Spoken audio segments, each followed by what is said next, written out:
कविप्रविश्य YouTube चॅनलवर मनपूर्वक स्वागत. मित्रांनो, आज आपण समज, गैरसमज, मैत्री, प्रेम असे सर्वच गोष्टींवरती थोडंसं भाष्य करणार आहोत. अनुभव माझ्यापेक्षा जास्त तुम्ही लोकांनीही घेतले असणार आहेत, तरी पण काही गोष्टी आपल्या मनापर्यंत. समज आणि गैरसमज जेव्हा आपल्या कानातून एखादी गोष्ट दुसऱ्या व्यक्तीकडनं प्रवेश करते आणि त्यातलं तथ्य जाणून न घेता आपण आपल्या नजरेवर पडदा टाकून त्याच गोष्टीवर विश्वास ठेवून पुढची पावलं टाकायला लागतो,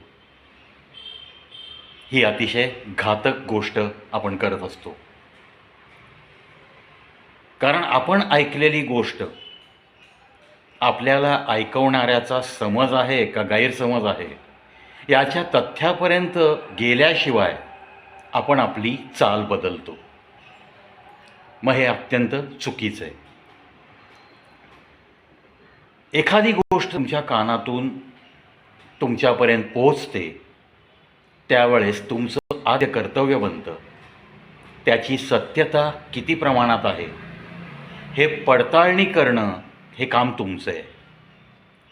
आणि ते केल्याशिवाय एखाद्या XYZ व्यक्तीबद्दल जर एखादी गोष्ट तुम्ही ऐकलेली असेल कुणा तिसऱ्याकडनं, तर फक्त त्या ऐकिवावर अवलंबून राहून त्या व्यक्तीशी वागणं जर तुम्ही बदललं तर मग तुम्ही कच्च्या कानाचे आहात अशी तुमची प्रसिद्धी होण्यास जास्त वेळ लागत नाही.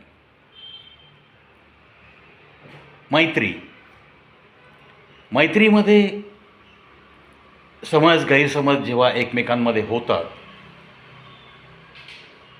तेव्हा ज्या ठिकाणी स्पष्ट बोलून दाखवलं जातं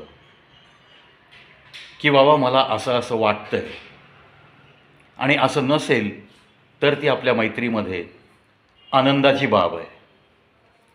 आणि जर असं असेलच, जर तुझ्याकडून असं घडलं असेल तर तुझ्याकडनं मला कबुली हवी आहे आणि मैत्रीला प्राधान्य आहे म्हणून एकच विनंती करेन की पुन्हा अशा गोष्टी होऊ नयेत. इतक्या प्रांजळपणे जर एखादा मित्र तुम्हाला सांगत असेल आणि तरीही तुम्ही नाकारत असाल काही गोष्टी, तर मात्र मग मैत्रीचा पाया ढासळल्याशिवाय राहत नाही. अरे पण जो प्रांजळपणे तुम्हाला विचारतो त्या प्रश्नाचं उत्तर जर तुम्ही काही अपराध केलाच नसेल मैत्रीच्या बाबतीत, तर तुम्ही त्याचं उत्तर द्यायला घाबरायचं कारण नाही आहे. मैत्री कंटिन्यू राखायला तुम्हाला कुठल्याही प्रकारची शरम वाटली नाही पाहिजे. अपमानित होण्याचा इथे प्रश्नच येत नाही. गोष्टी साध्या साध्या असतात आणि मग वर्षानुवर्षाच्या मैत्रीचा पाया हा ढासळतो, ह्याचीच मला मोठी गंमत वाटते. अरे परखडपणे बोला, काही केलं असेल केलं म्हणून सांगा.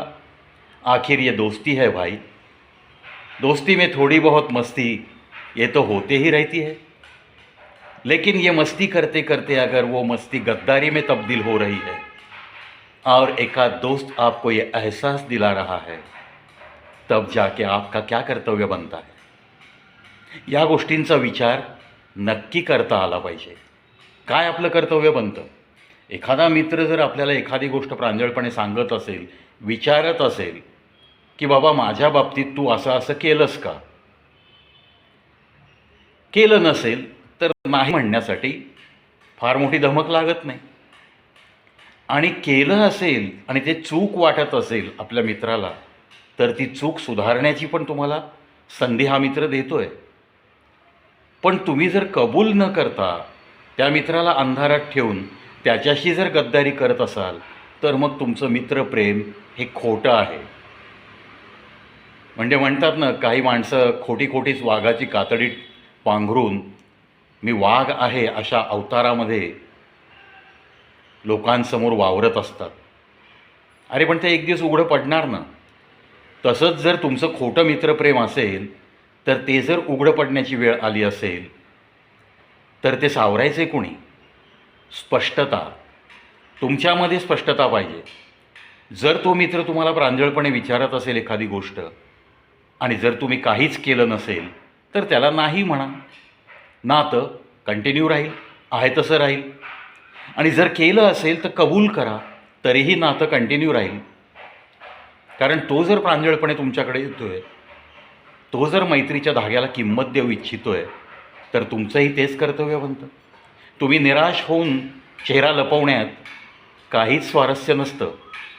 आणि चेहरा जो लपवतो माणूस त्याच्या हातनं नक्कीच काहीतरी घडलेलं असतं, हे पण अगदी जाहीर आहे. नक्कीच त्याच्या हातून मैत्रीचा खून झालेला असतो आणि म्हणून मग तो चेहरा लपवायला लागतो, तो तुमच्यापासून दूर राहायला लागतो. कारण त्याने तुमच्याच बाबतीत अन्यायकारक एक कृत्य केलेलं असतं. 100% अशा या साध्या साध्या समज गैरसमजाच्या गोष्टी आहेत, मैत्रीतल्या गोष्टी आहेत मित्रांनो.